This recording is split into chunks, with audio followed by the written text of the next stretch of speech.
is acting up a bit, and your constant shouting at me isn't helping it any. I don't need to pay you to tell me my heart is acting up. What I want to know is, how much time have I got? Well, that's difficult to say. If you avoid all excitement, I think I can say a year, possibly 2. A year, possibly 2. Yes, but only if you do as I say. For one thing, there's no reason you should insist on remaining in this darkened bedroom month after month. Why, it's been a year since you've been out of this room. Are you going to start on that again? This living in complete seclusion is bad for you. You should leave this room and see people, take an interest in life. No, Dr. Jeffries. I won't have my maid pushing me around in a wheelchair, the object of everyone's pity. I prefer to remain in my room and have people think of me as I was, not as I am. As your physician, I insist. I said that I prefer to remain in this room, and that's final. Please, Mrs. Richards, your heart. Then stop trying to make me do things I don't want to do.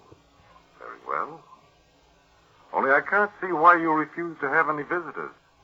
It'll give you some interest in things. It may surprise you to know, Doctor, that I am expecting 2 visitors. Indeed?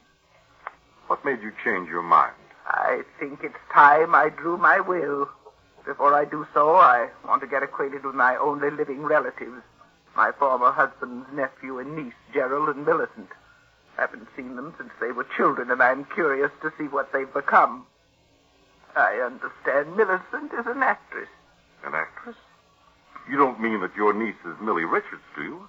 Yes, have you heard of her? Well, of course. She's one of Broadway's leading actresses.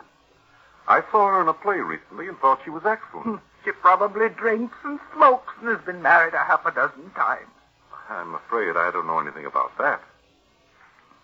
Before I draw up my will, I intend to learn everything about her and her brother Gerald. He's 22 and probably never worked a day in his life. Aren't you being unfair, judging them before you've even seen them? Oh, perhaps. But I'll give them both every opportunity to prove they're worthy of the Richards fortune. They said they'd be here in time for lunch. They should be on their way now.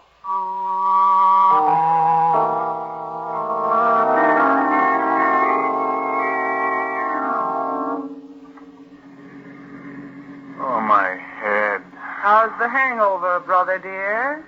Painful, I hope? Millie, what am I doing in your car?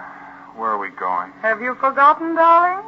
This is the day we were invited to visit Aunt Martha. You remember Aunt Martha? She's the one with all that money. Save it, will you? I'm in no mood for your witticism. Well, considering I spent half of last night looking for you under nightclub tables, you might be a little more grateful. I can recall doing as much for you. Where are we, anyway? About 20 miles from Aunt Martha's. Oh, my head. What a night. Yes, wasn't it, darling? Everywhere I went looking for you, they gave me IOUs you'd left behind. Exactly how much do you owe around town? 3 months ago, it was $11,000. That means you probably owe twice as much by now. Look, Millie, you've got to help me. If I don't clear up my debt soon, I'll be in real trouble. And what exactly am I supposed to do? You've got to lend me enough money to hold off my creditors. Lend you money? Oh. You may not know it, Gerald, dear, but I'm in far deeper than you are. But you were getting $1,000 a week for playing the lead, and why not be happy? How can you be in debt? It's really very simple. I was getting $1,000 a week. I was spending $2,000. Oh, that makes everything just perfect. Both of us so deeply in debt, we probably won't dare go back to town. Perhaps after this visit to Aunt Martha, we'll be able to go back to town in different circumstances. What do you mean? Have you forgotten Aunt Martha has something like $4 million? So what? You think she'll lend us money to pay our debts after not even seeing us for 20 years? Gerald, you're a fool. Why do you suppose she invited us to visit her? Because she's getting along in years and she has decided to make her will. Naturally, before she does so, she wants to see what we, her only relatives, are like. Millie, do you really think she'll leave us some money? If we make the right impression, there's no reason she shouldn't leave us all of it. All we have to do is convince Aunt Martha we deserve it. And how are we going to do that? By showing her we are simple, lovable, and unspoiled. You remember the original role I played in I Dream of Love? Yes, of course. You weren't half bad. Half bad. I was superb. The critics were mad about me. Brooks Archer said that in all his life... All right, you were superb. What about it? Well, I think I'll play that role for Aunt Martha. Just a simple, unsophisticated girl, unspoiled by success. Well, maybe you can get away with it, but you know I can't act. How am I supposed to behave? You just play the strong, silent type and leave all the talking to me. Well, I only hope you can sell the old lady on our charm. Darling, you are forgetting I am, quote, Broadway's leading younger actress, unquote. When the curtain rings down on my special performance for Aunt Martha, the Richards' money will be ours.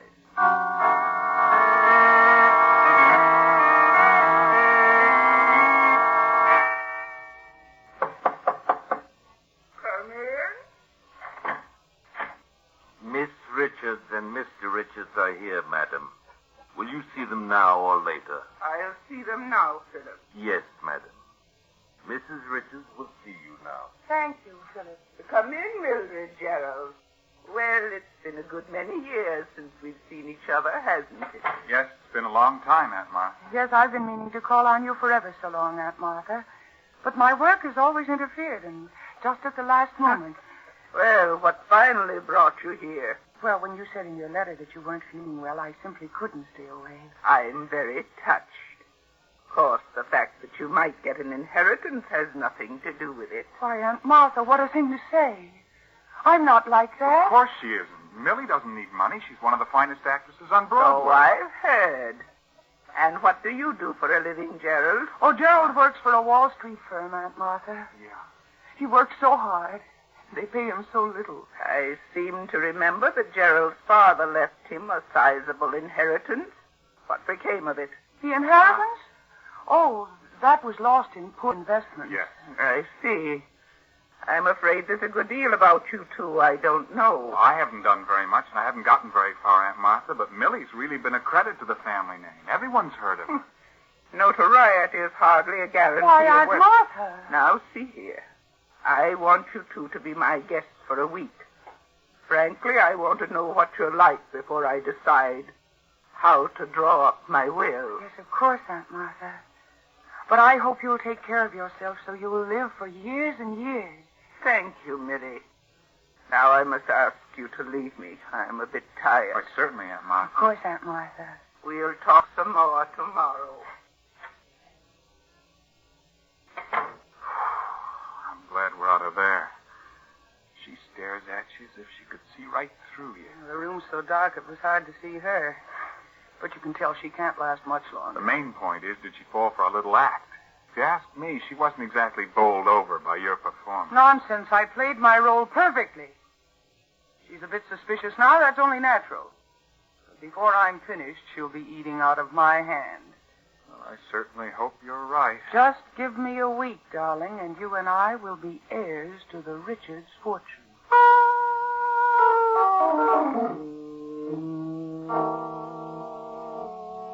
A week passed. A week in which Millie was constantly by her aunt's bedside. Millie told her aunt about her Broadway career and read her notices from a large book of clippings. Martha Richards listened quietly, now and then venturing a question, and Millie became more and more certain she'd won the old lady over. By the end of the week, she was quite sure that she'd convinced her aunt of her own simple, unspoiled character. But... Hello, Millie. Gerald, where have you been all night? I've looked every place for you. I spent the night in New York. You've been drinking. So what? You're a fool. What if Aunt Martha heard about it from the servants, just when everything's working out perfectly? So everything's working out perfectly, is it? Yes, it is. Last night, Aunt Martha phoned New York. I listened in on the hallway extension. It was her attorney she was calling, and he's coming out here tonight to draw up her will. You don't say. Well, well. What is the matter with you? You're acting very oddly, Gerald. My dear Millie, it may interest you to know that the greatest performance of your career has gone for nothing. Why, what do you mean? You may be able to sweep a Broadway audience off its feet, but not Aunt Martha. Oh, I tell you, she believes in me completely. Oh, does she? While Aunt Martha was listening so devotedly to your every word, she had a private detective in New York at work investigating us. She had a private detective? Yes, dear sister. While making the rounds of the nightclubs last evening, I learned that quite a few questions have been asked about us this past week. So that's what she's been up to. Hiring a private detective to pry into our past. And you can guess what she'll do when she learns that I haven't any job and gambled my inheritance away. And what do you think she'll say when she hears you were named as correspondent in 3 divorce actions and were involved in the Wainwright scandal? I'd like to scratch her eyes out, playing with me like a cat with a mouse. Well, the game's up. We may as well go to our rooms and pack. And walk out on $4 million, I should say not. There's no use being stubborn about it. We gambled and we lost. Tonight the lawyer will be here and she'll cut us off without a cent. There's nothing we can do about it. Well, I don't give up so easily. There must be something we can do. Well, what, for example? I don't know yet. Let me think. I won't go back to New York so deep in debt I can never get out. For the rest of my life, I'd be hearing her voice. Millie, dear, I want you to tell me all about yourself. Where you've been and what you've done. Well, she won't beat me. Before I'll let her cut me off with a cent, I'll... Yeah. Oh, yes. What are you planning? Gerald, Aunt Martha is not going to cut us out of her will. Yes? And exactly how are you going to prevent her? If we have nerve enough, we can stop her. We can inherit the whole fortune. Now, you listen to me, Gerald, and listen closely.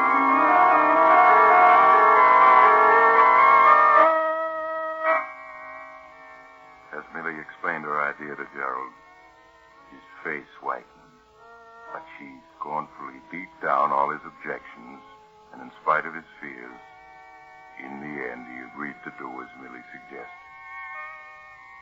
Then in the hours that followed, Millie locked herself in her room and practiced her aunt's signature and her aunt's voice until she was satisfied she could imitate both perfectly. After that, there was nothing to do but wait tensely and nervously until 8 o'clock that night, when Millie and Gerald quietly slipped down the hall to their aunt's room. Millie, we can't go through with this. It's crazy. Be quiet, you fool. It's the only way out. But what if we're caught? You know what that would mean. If you do as I say, we won't be caught. Now get hold of yourself and then you knock. You know exactly what you're to do. Yes. Come in. Good evening, Aunt Martha.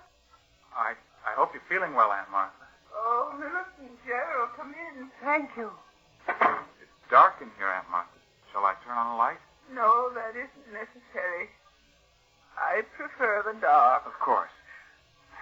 Just as you say. Your voice sounds strange, Gerald. Is there anything wrong? Oh, no, of course not, Aunt Martha. How do you feel tonight? I'm a little tired tonight. Oh.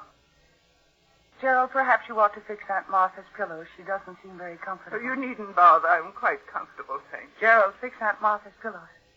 I can't go through with it. I I can't. should have known better than to count on you. What are you two talking about? What's going on? Nothing. Nothing important, Aunt Martha. Here. Let me fix this pillow for you. But I tell you, I don't want it fixed. Oh, but you do. Millie, don't. Fix that pillow with my face again. Please. Millie, don't. She's suffocating. Oh, be quiet. If you haven't the nerve to go through with this, I have. It's almost over. If this doesn't overtax her heart, nothing will. There. She's limp. She's not struggling anymore. I'll take the pillow away. She's still alive. How do you feel now, dear Aunt Martha? Is there anything more we can do for you? You want to kill me. Everything I've heard about you is true. But you won't ever get any of my money. Oh, my heart. Oh. She's gone. She's dead. Millie. Her eyes are still open. Staring at us as if she could see right through us. Never mind her eyes. They can't bother us now. She's dead. Not from suffocation, but from a heart attack. I told you my plan would work. We killed... Nonsense. We simply helped nature take her inevitable course. You think of it that way and you'll feel better. You aren't human. Well, I'm afraid we haven't time to discuss that. Aunt Martha's lawyer will be here in an hour. Now, will you do as I say, or won't you? Now that we've gone this far, I guess I have no choice. Thank heavens you have enough sense to see that. You do exactly as I say, and we can't fail.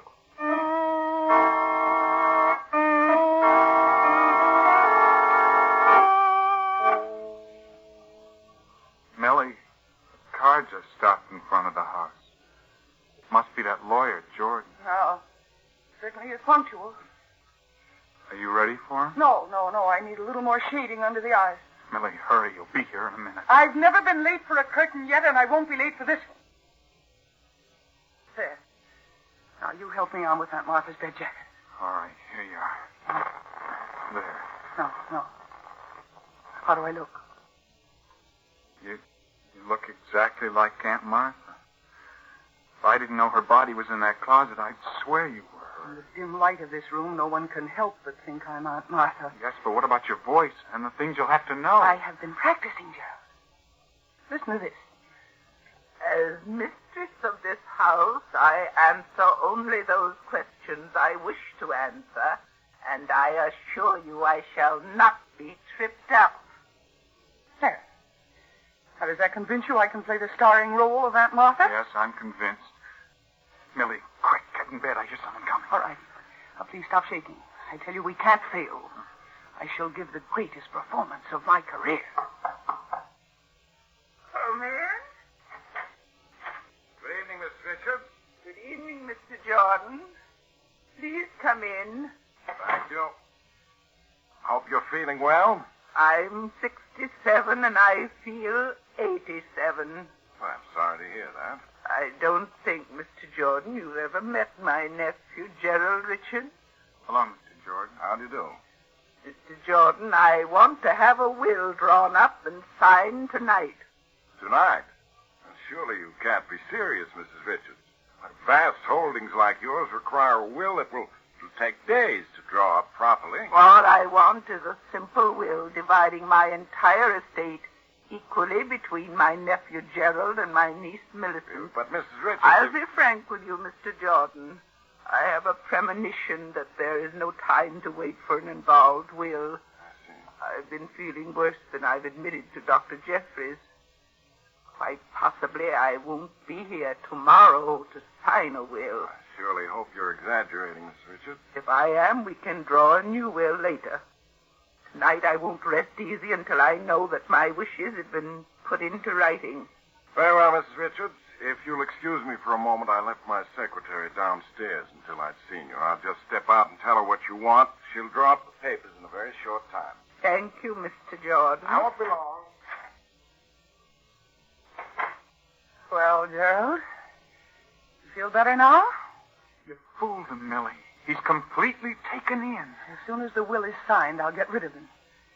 Thank goodness there's no danger of Dr. Jeffries getting here tonight. No, you might not fool him quite as easily. Well, he's attending a meeting of the State Society of Physicians. Wait a minute. Is Jordan coming back? Since all you want is a simple declaration, Mrs. Richards, my secretary won't take long over it. Is this Millicent Richards your niece, by any chance the Broadway actress? Yes.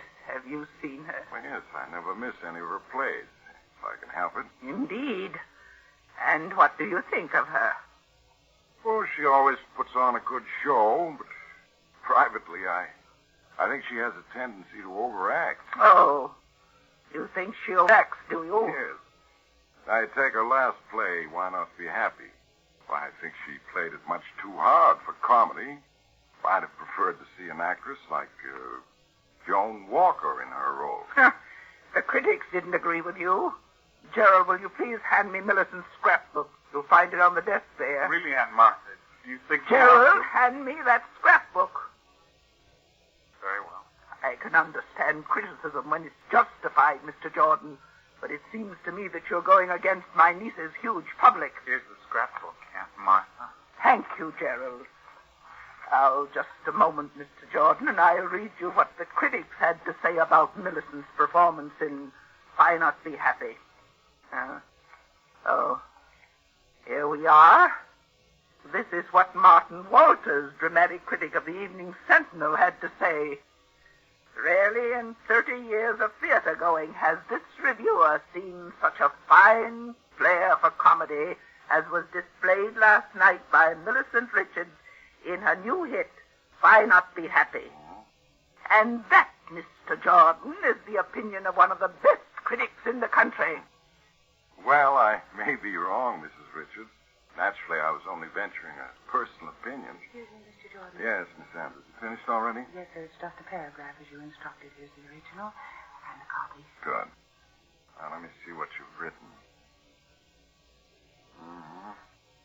Yes, perfectly straightforward. Everything in order. Now we need witnesses. Miss Andrews will do for one, the butler for the other, if he's handy. He's just out in the hall. I'll get him in, Aunt Martha. Thank you, Gerald. Now, Mr. Jordan, you are sure this will is going to stand up in court? Oh, yes, Mrs. Richards. But if it's probated, it'll certainly leave a good many unsettled problems to your heirs. I'm sure they'll be able to handle them.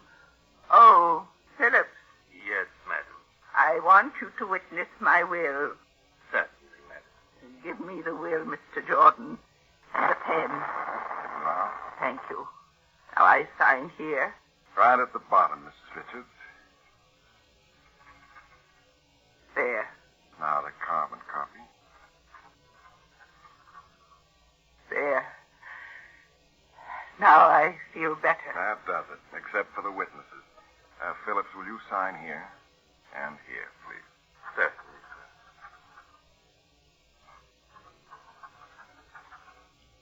There, sir. Now you, Miss Andrews. Right, Mr. Jordan.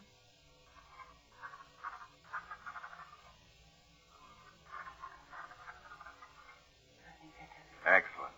Your will is signed and witnessed, Mrs. Richards. Oh, I'm glad. It wasn't too late. And now, if you don't mind, I'm very tired. I'd like to be left alone. Of course, Mrs. Richards. Phillips, show Mr. Jordan and Miss Andrews to their rooms, please. Yes, madam. If you'll just follow me. Good night, Mrs. Richards. Good night, Mr. Jordan. I'll see you in the morning, I hope. Of course you will. They're gone. And the will is signed. See, I told you it would work. So far, but we aren't through this thing yet. Oh, don't be a fool. The money is as good as ours. All we have to do is put Aunt Martha back in her bed and slip out of here, and tomorrow someone will find her dead, and you and I will inherit everything.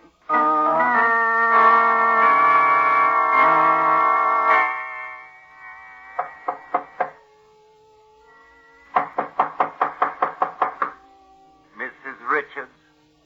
Mrs. Richards, Dr. Jeffries is here. Mrs. Richards, excuse me, but... Dr. Jeffries. Dr. Jeffries, come quick.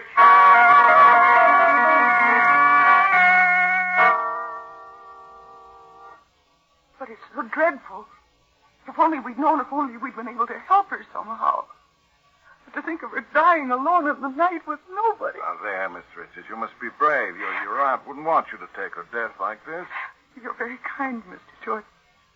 She said only last night that she had a premonition she might not live much longer, that she felt worse than she admitted to you, Dr. Jeffries. That's quite possible. She hated to seem ill or in any way not her old self. She didn't suffer, did she, Doctor? No, I'm sure it was all over very quickly. Her heart just gave out.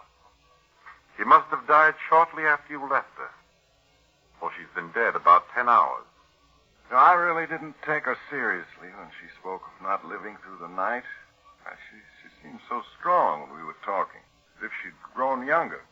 And she and I were arguing. It was quite like old times. You and Mrs. Richards had an argument last night? Well, not an argument, really. They were just discussing my sister's ability as an actress, Doctor. Yes, Doctor, that's all it was. I hope you won't mind, Miss Richards, but I told your aunt I thought you overacted your roles. Oh, of course I don't mind. What did she say to that? Oh, she almost hit the ceiling when I criticized you. She claimed you were the finest actress in the country. Aunt Martha always was a dear. Strange that she should have said that, considering she never saw Miss Richards perform. Well, maybe she hadn't, but she opened a book of clippings about Miss Richards and read to me what one of the critics said about her niece. She did? She read you the review? Are you sure? Why, of course I'm sure. I see.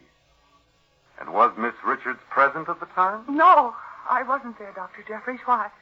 Because I think, Miss Richards, that Mr. Jordan's criticism was justified. You do overplay your roles. I beg your pardon. I never overplayed a role in my life. I'm afraid that you have. You overplayed your biggest role last night. Last night? What do you mean? Your Aunt Martha was an extremely proud woman, Miss Richards. She couldn't stand to be pitied. Just a year ago, she became quite blind. Aunt Martha was blind? What are you saying? Her eyes were... Yes, they seemed very bright and penetrating, but they were sightless. No one outside this house knew the truth. Mrs. Richards refused to leave her room, kept the lights turned down low, saw almost no one. Thus, she kept her secret. Oh, but if Mrs. Richards was blind, how could she have read me that notice last night? She didn't, Mr. Jordan. She did. An egomaniac actress, disguised as Mrs. Richards, read her own notice to you, then forged Mrs. Richards' signature to a false will. Isn't that so, Miss Richards? Go on, tell him, Millie. You were so clever. The greatest actress in the world. Nothing could go wrong. You had everything worked out to the smallest detail. Don't be quiet, you fool. No court in the world will believe them. I'll give a performance that will sweep a jury off its feet. They'll never commit me, do you hear? Never.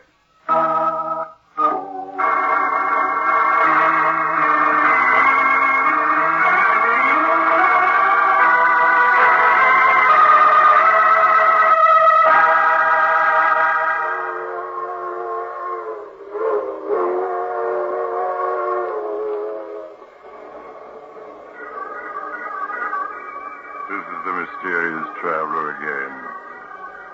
What happened to Millie and Gerald? Or didn't you hear? They're both playing in a long run now. Life imprisonment. The critics thought Millie's performance at the trial was superb, but the jury disagreed. They're inclined to think she had overacted.